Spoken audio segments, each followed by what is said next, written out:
Today is Sunday, August 16th, 2026.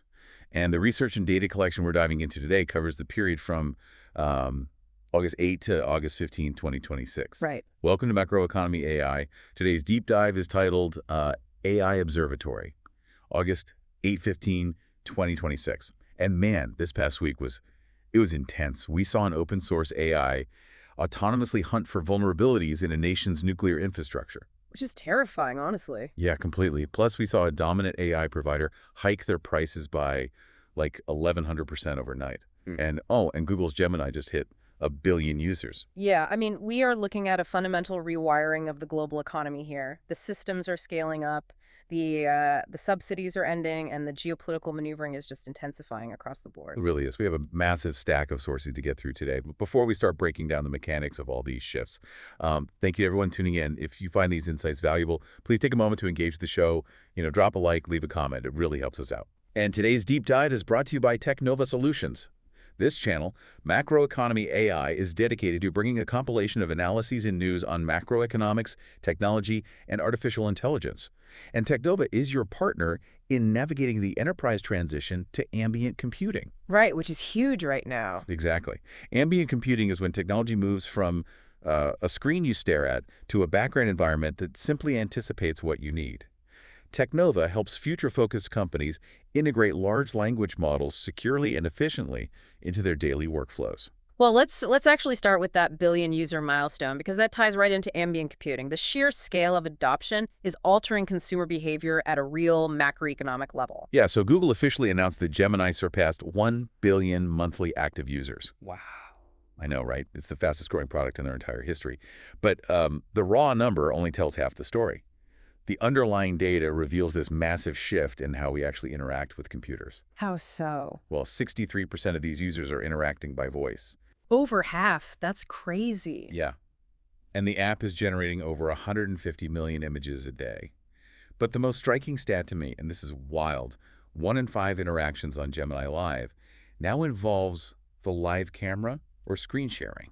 Yeah, we are officially witnessing the death of the search bar. Yeah. I mean, think about it. The traditional interface required us to translate our thoughts into discrete keywords, type them into a little box, and then just sort of filter through links. Like cavemen. Right, exactly. But voice and camera integration, it removes that friction entirely. You simply point your device at, like, a broken washing machine and just ask it what's wrong. I look at this adoption curve, and I immediately see the early days of the smartphone. Like when the iPhone first launched, people treated it like a regular cell phone that just happened to have this kind of clunky web browser on it. Yeah, nobody saw the app economy coming. Exactly. It took years for the app economy to mature and fundamentally change how we navigate cities or order food or, communicate. We are in that exact same transitional window right now. The interface is changing, which means the way value is captured, the economy around this is about to change. It is. So my question for you is, we have the users, but how does the economy around this actually make money?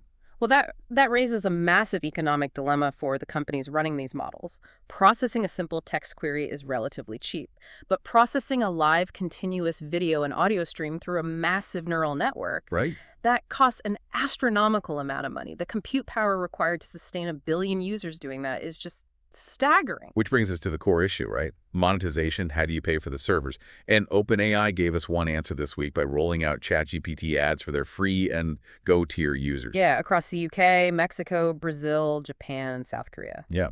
So they're just running ads now. Right. They are falling back on the old Web 2.0 playbook. Now, they made it clear that advertisers only get aggregated performance data, not access to, user conversations. Sure. It's purely a defensive maneuver to subsidize those immense hardware costs.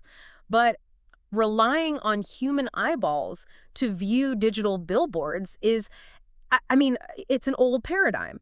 The real economic frontier is actually moving away from human attention entirely. Okay, you're talking about SpaceX AI's move this week. Exactly. They launched the Grok bot in beta, and the pricing structure completely upends the software industry. Like, they were charging $120 a month for this thing. Yeah, but this isn't just a conversational chatbot. It's a persistent digital coworker. Right. To understand the macroeconomic impact of Grokbot, we have to look at the mechanism. When you use a standard AI today, you make an API call, So right? you ask a question, it answers. Right. You send a query to a server, the server calculates an answer, sends it back, and the transaction is just over. The AI literally forgets you exist until you type again. But Grokbot operates in its own persistent compute environment. It just sits in the background, continuously monitoring your inbox, managing your calendar, operating your CRM software. Well, your laptop is closed. Exactly. Right. While your laptop is closed, executing complex workflows, it only pauses to ping you when it needs human authorization for, like, a high-level decision. So it's $120 a month for a digital employee that never logs off. I mean, we're talking about a shift from software as a service where you pay a subscription for a tool that a human uses to labor as a service, where the company is paying for continuous autonomous output. And the labor economics of that are just fascinating. Yeah, they really are. Because the transition from tools to autonomous labor means compute is no longer just IT infrastructure, right? It is the raw material of productivity. And the cost of that raw material just experienced a seismic shock this week. Right. Let's pivot and look at the developer side of the market. DeepSeek released their V4 Pro model, which is specifically designed to handle the exact kind of autonomous coding and agentic tasks that we just talked about. But on the exact same day, they announced API price hikes that are, frankly, hard to comprehend. We're seeing increases ranging from 50% to an unbelievable 1,100%. Staggering. They even introduced peak and off-peak pricing tariffs. Yeah, and the introduction of peak pricing tariffs is a real watershed moment. They are pricing compute the exact same way a municipal utility prices electricity during, a summer heat wave. It instantly makes me think of the Uber business model. Oh, exactly. Like for a decade, Uber subsidized the cost of every single ride with billions in venture capital just to starve out the traditional taxi industry, right? To Yeah. capture the market. And the Chinese AI developers have been running that exact same playbook. Yep, a total scorched earth price war. Exactly. They offered incredibly cheap API access to corner the global developer market. But now, I guess the era of zero interest rates and infinite venture capital is officially over. They need actual profit margins. Yeah, and when the underlying cost of your infrastructure dictates your pricing model like that, you really start to see the fragility of the tech ecosystem. Oh, for sure. Startups that built their entire business model on the assumption of nearly free Chinese compute are just watching their unit economics evaporate overnight. It's brutal. But we cannot analyze this 1,100% price hike purely through the lens of corporate margins. This is deeply intertwined with global geopolitics. Right, the balkanization of the AI economy. Exactly. Microsoft's strategy in China is a perfect example of this tension. Yeah, that investigative report this week was wild. It revealed that Microsoft quietly closed at least 15 offices and joint ventures in China over the last 5 years. Right. They apparently even considered pulling out entirely in 2023 because of U.S. export controls. They considered it, yeah. But they found a highly lucrative strategic position instead. Microsoft realized that Chinese multinationals, companies like ByteDance, the parent company of TikTok, they need to operate globally. Right, they can't just stay in China. Exactly. And to do that, these Chinese companies must comply with Western data regulations and utilize Western AI infrastructure. So Microsoft stayed. They are selling Azure cloud services and access to Western AI models directly to these entities. So they are acting as this geopolitical bridge. They're serving Chinese clients, so they're doing it outside of China's domestic borders to avoid the strictest U.S. export bans. Yeah, think of Microsoft not as a traditional software vendor in this scenario, but more as a digital customs broker. A customs broker, I like that. China only represents about 1.5% of Microsoft's overall global revenue. But by positioning themselves right at the choke point between Chinese capital and Western infrastructure, they maintain this massive leverage and profitability without crossing the red lines drawn by Washington. Wow. And, the common denominator in all these developments, from Grokbot's continuous labor to DeepSeek's utility pricing to Microsoft's geopolitical tightrope, is this insatiable demand for physical computing power. Yes. Like, the software cannot exist without the silicon. And the capital expenditures happening right now are just historic. Oh, we are seeing infrastructure build-outs on a scale normally reserved for, national highway systems or electrical grids. Right. Over in India, Larsen & Toubro just signed a contract valued between $1.05 billion and $1.57 billion. Massive. They're building a unified cluster of 10,000 NVIDIA B300 GPUs in Chennai.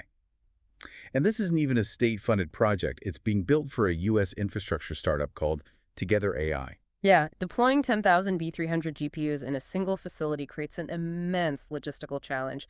You're dealing with gigawatts of power consumption, complex liquid cooling requirements. Just the cooling alone is a nightmare. Exactly. And the fact that a U.S. startup is funding this in India really highlights the global scramble to secure computing capacity anywhere there is available electricity and technical talent. And the valuations of the companies attempting to solve these bottlenecks are just going stratospheric right now. Cognition, the company that built the Devon autonomous coding agent, is reportedly in early talks for a funding round that would value them at $40 billion. Based on a $1 billion revenue run rate? Yeah, which is insane. Yeah. And at the same time, Anthropic is in talks to acquire an Israeli startup named Descartes for $6 billion. Right. Now, Descartes doesn't build consumer applications. They build software that makes AI chips run more efficiently. And that Descartes acquisition is perhaps the most telling signal of where the real value lies in the macroeconomic landscape right now. How do you mean? Well, the primary limiting factor in artificial intelligence is no longer the quality of the algorithmic architecture, it's memory bandwidth. Right. When an AI processes information, it has to constantly move massive amounts of data back and forth between the memory chips and the processing cores. It essentially creates a traffic jam on the silicon. So Descartes acts like an advanced traffic control system. Instead of trying to build faster cars, the processors, they're optimizing the flow of the highways so the data doesn't bottleneck. That is the mechanism, exactly. If Anthropic spends $6 billion on Descartes, and Descartes software can squeeze even a 10 or 15% efficiency gain out of Anthropic's existing server farms. That's a lot of money saved. That $6 billion pays for itself very quickly by drastically reducing future hardware purchases and electricity bills. Okay, the logic holds up for the Descartes acquisition. I get that. But if I'm looking at a $40 billion valuation for Cognition, a company that just hit $1 billion in revenue, I have to ask, are we looking at a classic macroeconomic bubble? Well, doubling your revenue to $1 billion in 3 months, as Cognition has reportedly done, provides a pretty strong mathematical defense for that valuation in the short term. Fair point. However, the systemic risk lies in the debt being accumulated to build these massive data centers. If the adoption curve for enterprise AI flattens if companies decide that autonomous agents aren't actually improving their bottom line, the capital used to buy those NVIDIA clusters essentially becomes toxic debt. Wow. We're analyzing the structural architecture of the economy here, and any shift in demand could trigger a significant contraction.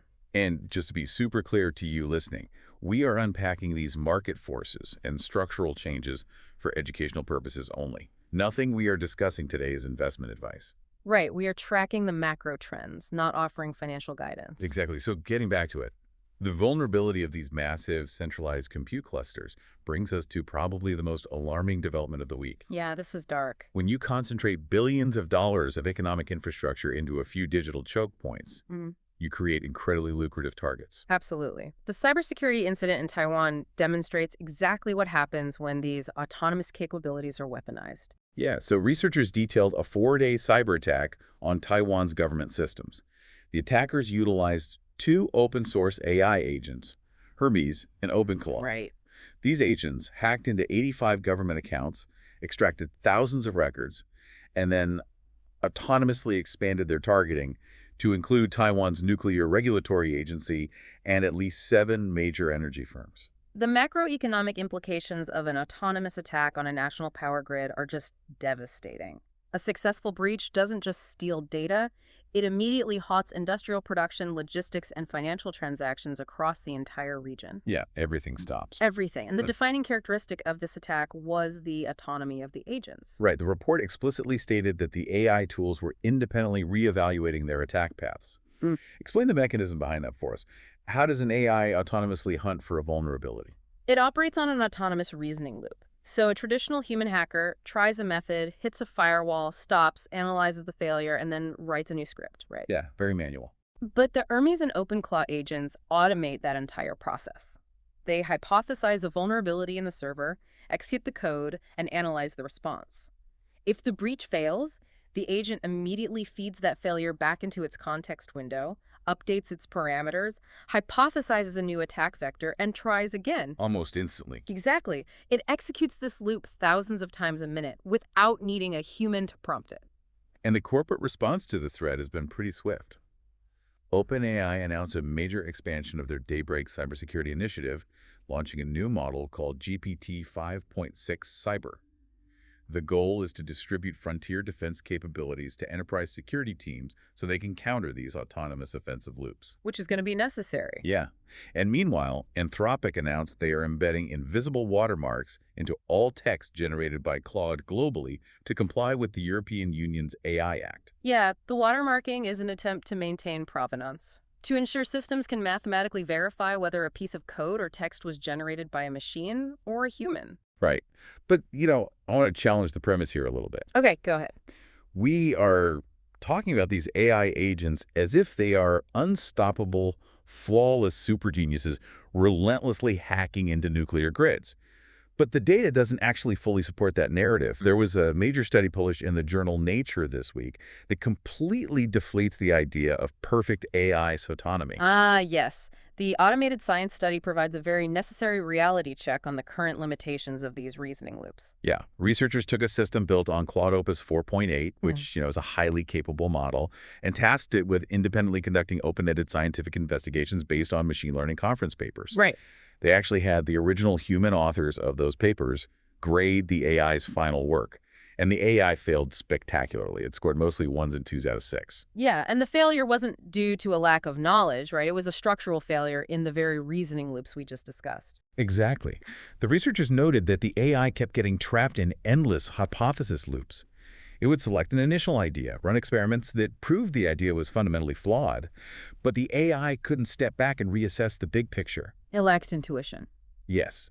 It just kept stubbornly tweaking minor variables on a broken premise. It is exactly like a stubbornly confident intern who refuses to admit their first idea was terrible, so they waste 3 days trying to force it to work. That analogy perfectly captures the architectural flaw.